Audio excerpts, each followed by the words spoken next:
எல்லாம் தெரியுமா? ஏண்டா அவர் கேட்கிறாரு ஒரு கேள்வி, ஏன்னா இந்நேரம் நீ ஒரு கேள்வி கேட்டோம்னா அந்நேரம் அவர் இருந்திருப்பாரா?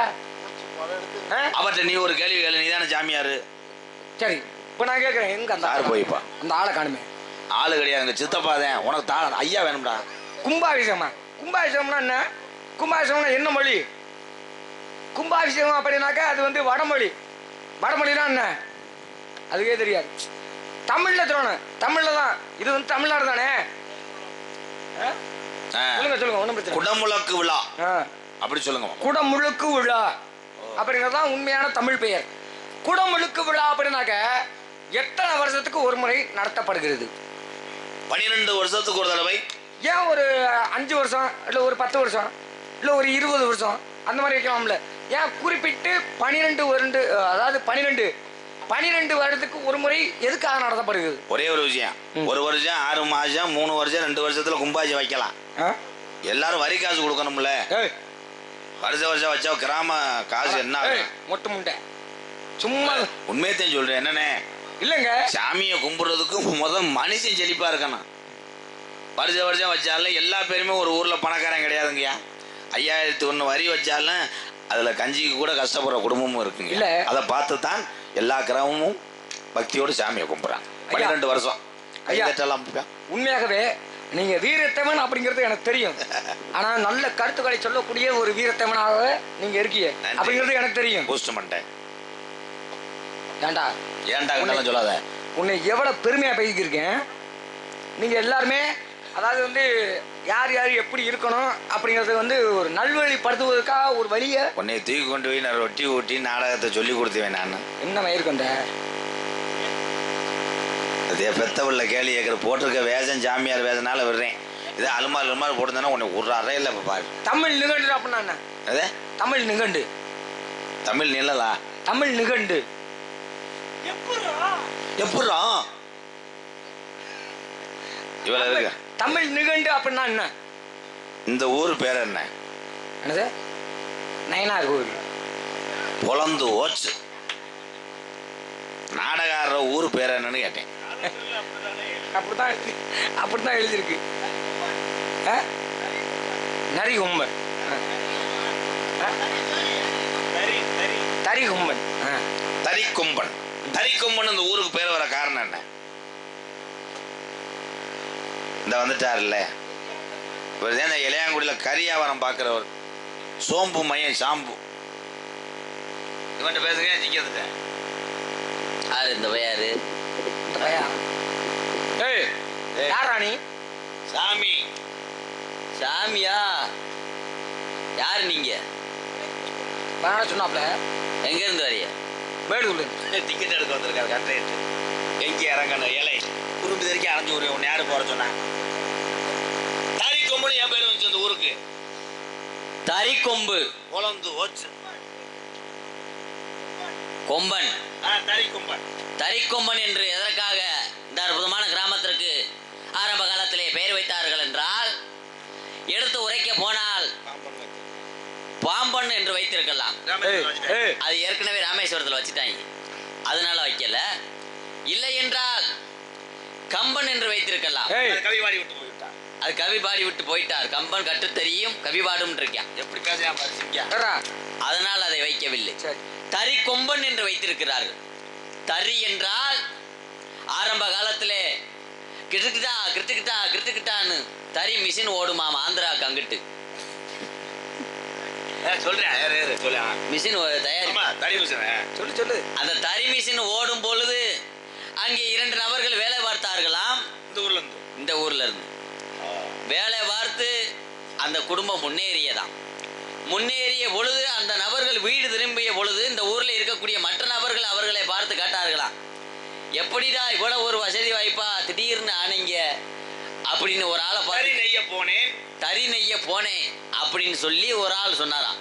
பக்கத்துல இருந்த ஒரு நபர் பெயர், அவருக்கு பெயர் என்னன்னு கேட்டா அவர் பெயர் கொம்பன்னு வைத்திருந்தார்களாம்.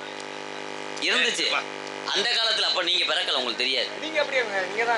அந்த கொம்பன் என்றவர் அவர் சொன்னாராம், தறி நெய்ததுனாலே என் குடும்பம் முன்னேறியது, ஏகப்பட்ட பசியில இருந்து நாங்கள் முன்னேறி வந்தோம் என்று அந்த நபர் அவர் சொன்னதுனாலே தறி அந்த வார்த்தையை சொன்ன நபர் பெயர் கொம்பன், அதனால்தான் ஊருக்கு பெயர் தறி கொம்பன் என்று 1900 சில்லறையிலே வைத்திருக்கிறார்கள். இந்த சில்லறை இங்க வா. ஏய் இங்க வாடா, இங்க வாடா. இந்த 1000 சில்லறை அப்படியே அவனாவது சின்ன பையன் இவ்வளவு விளக்கம் சொல்றாள் விடுங்க. இங்க வா.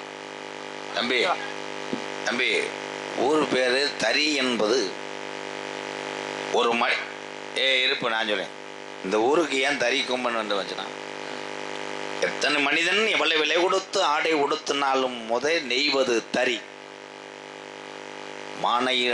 மானத்தை காப்பாத்துறதுக்காக ஆடை கொடுத்த ஊரு இந்த தறி கொம்பன் என்பது பெருமை எனக்கு. அதாவது அண்ணே உன் வேலையை பாருனே, வந்தலேருந்து இதெல்லாம் நீ வந்து பேச நான் தெருவிடுறேன் இரு. இது பெருமை இல்லையா? மனிதனுடைய வாழ்க்கையிலே உண்ண உணவு இல்லாமல் இருக்கலாம், இருக்க இருப்பிடம் இல்லாமல் இருக்கலாம், ஆனால் மானத்துக்கு உயிர் போனது எதுனே? ஆடை. ஆடை. அதை பெருமையாக அந்த ஊருக்கு சொல்லிக்கிட்டு இருக்கேன். அதை இல்லை இல்லைன்ற என்னை நீ என்னத்த சொல்ல, நீ ஒரு ஆள் அகராதியாக தான் பேசிக்கிட்டு இருக்க. நான் கிளம்புறது நல்லது. இந்த கிளம்பி இருக்க வரேன். அதாவது வந்து நீங்கள் என்ன பேசணுமோ என்கிட்ட பேசுங்க, எதையும் கண்டுக்கிற வேணாம், சரியா?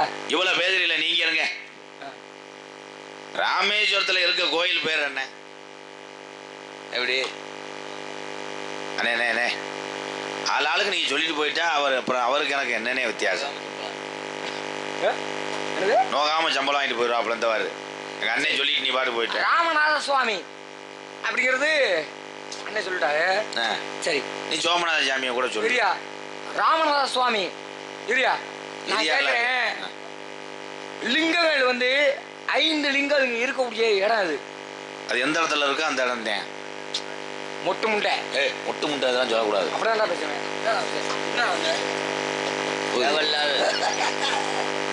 ஐயா 5 லிங்கம்.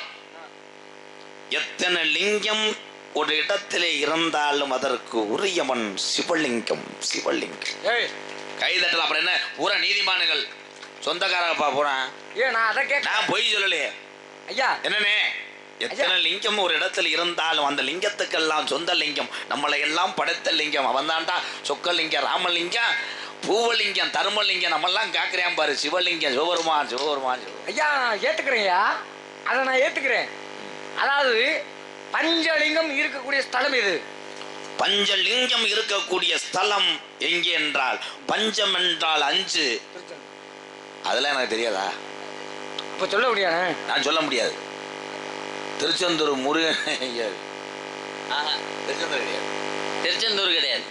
திருச்செந்தூர் பஞ்சலிங்கம் இருக்கக்கூடிய இடம்னு இப்பத்தே அது முடிவு பண்ணாங்க. ஆரம்ப காலத்துல பஞ்சலிங்கம் இருந்த இடம் கொடரோடு. கொடரோடு கிடையாது. நான் கூட என்னமோ கொடரோட தாண்டி எட்டையாபுரத்துல இருந்துச்சு. கொடரோட்ல எதுனா நோத்தாவட்டி எட்டையாபுரம், அங்க ஒரு எட்டையாபுரம் இருக்கிற ஆட்டு சந்தை ஓடுறாரு. நான் கூட சரி, கதைக்கு அப்பாற்பட்டு வந்து ராதாகிருஷ்ணன் அப்படிங்கிறது எனக்கு அப்பா. சரிங்க, அதை விட்டுருங்க. ஓ, இன்னைக்கு உன்தான் வைக்கிறேன். எத்தனை லிங்கம்? லிங்கம் அப்படின்னா பல வகைப்படும். சரி, பல பஞ்சலிங்கம் இருக்கக்கூடிய ஸ்தலம் எது அப்படின்னாக்க உங்க வாத்தியார் சொல்லிட்டாரு. ஆமா, சரியா? 3 லிங்கம். 3 லிங்கம் இருக்கக்கூடிய ஸ்தலம் எது? 3 லிங்கம் பரமக்குடியில இருக்கு. இருக்குங்க. வரும்போது 8 மணிக்கு நான் பார்த்துட்டு எங்க இருக்கு சொல்ல மாட்டேன், ஏன்னா மைண்ட் கடவேன். காலையில வாங்க, நான் அந்த 3 லிங்கத்தை நான் காட்டல, என்னை செருப்பு அடிங்க. பரமக்குடி பஸ் ஸ்டாண்டு கிட்ட அவங்கள காட்டுறேன். எப்படி நான் காட்டுவேன், போன் அடிச்சு வர சொல்லுவேன். சிறுவலிங்கம், முத்துலிங்கம், தர்மலிங்கம், வாங்கடா இங்கேன்னு சொல்லுவேன். வந்து அவங்கள பேச விட்டு நாளைக்கு முத்து முண்டை என்ன 3 லிங்கம் இருக்கக்கூடிய ஸ்தலம் எது தெரியுமா? என்ன? காளையார் கோவில். இப்ப அங்க போயிட்டாங்க, நம்ம நைட் அங்க போனோம்ட்டாங்க சாப்பிட. அதை விடு. துபாயில இருந்து கோடாலி தேலம் கொண்டு வந்திருக்காரு. அதை விடு. இது யாரு? இது யாரு? இது பாதி. என்ன வாங்கண்ணே? என்ன வணக்கம். அண்ணேன்னு சொல்லாது, எங்களுக்கெல்லாம் அண்ணே வருதேன். மொத்த அறிவு மண்டல வத்தலைன்னு இதில் வச்சிருக்காரு.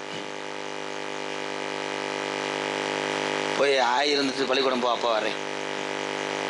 இவ எதுக்குடா வந்தேன்? இவங்களை மேய்ச்சி நான் கொண்டு வர்றேன். சரி, படைப்புக்கு அதிபதி யார்? எங்க அப்பா. உங்க அப்பாவுக்கு பான்னு இந்த அகராதி தெனாவட்ட சொல்லக்கூடாது. அப்படித்தான் சொல்லுவேன். இந்த பாமர மக்களுக்கு போய் சேரணும். படைப்புக்கு அதிபதி உங்க அப்பா பிரம்மா. பிரம்மா தான் இருந்து கொண்டு அனைத்தையும் படைக்கிறார். இந்த பிரம்மனை படைச்சவன் யாரு? புடிச்சேன் சிங்கா நீ சொன்னது அப்படியே மண்டில ஏறுதே. பிரம்மனை படைச்சது யாரு? கை தட்டலாம். நீ எங்கள்கிட்ட வந்து லிங்கம் இருக்கு, அங்க கேசரி ஓடுறாங்க, மைத்த புடுங்குறாங்க. நீ கேள்றா சொல்லுங்க. தெரியலையா? இல்லப்பா, பதில் தெரியல. பதில் தெரியல. ஒரு உக்கி ஓடு. நாங்க பார்த்து சொல்றோம். ஜெய் காக்கக்கூடிய கடவுள் யாரு? சிவருமான். ஜெய் காக்கக்கூடிய கடவுள் நீ சொல்லு. நான் சொல்ல. மகாவிஷ்ணு. அது மகாவிஷ்ணு. மகாவிஷ்ணு காக்கல தம்பி. சும்மா அந்த இதெல்லாம் வந்து பேசக்கூடாது என்கிட்ட தம்பி. அதுக்காக ஊருக்காரன் நம்புவாங்க நீ நாரதர் ஓட்டுறதுனால கை தட்டிட்டு போயிடுவான்னு நினைக்க கூடாது. அதே மாதிரிதான் காட்டின் கடவுள் மகாவிஷ்ணுனா வேற யாரியா? வேற யாரு? மகாவிஷ்ணனை படைச்சு காத்து கொண்டிருந்த வேலையை அவர்கிட்ட கொடுத்தது மகாவிஷ்ணுடைய அப்பா. அப்பா சொல்றத கேளியா? இருங்க, விளக்க வரணும்ல. இங்க உட்கார்ந்துருக்காங்க. உந்தி கமலம் பண்ண என்ன? உந்தி கமலம். உந்தி கமலம் வயிற்ற சொல்லலாம். தொப்புள் கொடி. அதாங்க வயிறு தாங்க தொப்புள் கொடி வயிற்றுக்குள்ள தானே இருக்கு. தொப்புள் கொடியில இருந்து வந்தது யாரு? இவன். இவனா யாரு? இவனை பெத்து எடுக்க அவங்க அம்மா பட்டவாடு எனக்கு தெரியும். அவங்க அம்மா யாரு? அவங்க அம்மா தான் எனக்கு இது. எனக்கு அம்மா. நாங்கள் 2 பேரும் ஒரே ஆத்தாள் தானே பார்த்தோம். அவன் குஜராத் அடிப்பு, நம்ம தமிழ்நாட்டு அடிப்பு. அப்பா அப்பா எங்க அப்பா தான். எங்க இவன் எங்க சித்தப்பா. எங்க அம்மாவில் 10 வருஷத்துக்கு முன்னாடி வந்து வச்சிருந்தாரு. போடா வீட்டுல வேலைக்கு வச்சிருந்தேன்னு சொன்னடா. யார என்னங்க லூஸ் போயிடா?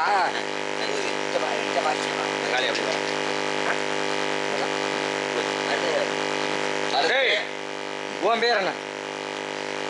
அவன் பேரு சேங்கை மாறிங்க. உன் பேரு? கிள்ளி வளவன். அண்ணன் பேர் வீரத்தவன். அண்ணன் தம்பி 7 பேர். அப்பா மொத்தம் என்ன கூந்தலுக்கு வந்தீங்க? நாங்க தேவையில்லாத அப்படிதான் பேசு. உங்ககிட்ட நிறைய பேசணும்னு நினைச்சேன். நான் வலிக்கிட்டு பேசிக்கிறேன். அவர் தூக்கி கொண்டு உள்ள வைங்க. கும்பாபிஷேகம் அப்படின்னு சொல்லி முடிச்சுக்கோ.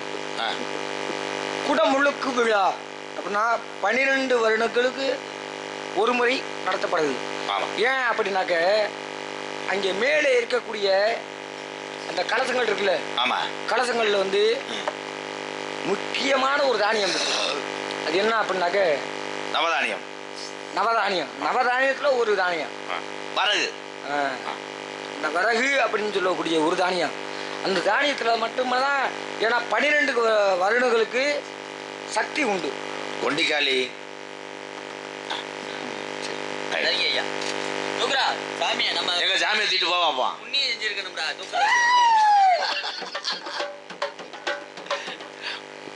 சாமி மேல சென்று விட்டான்.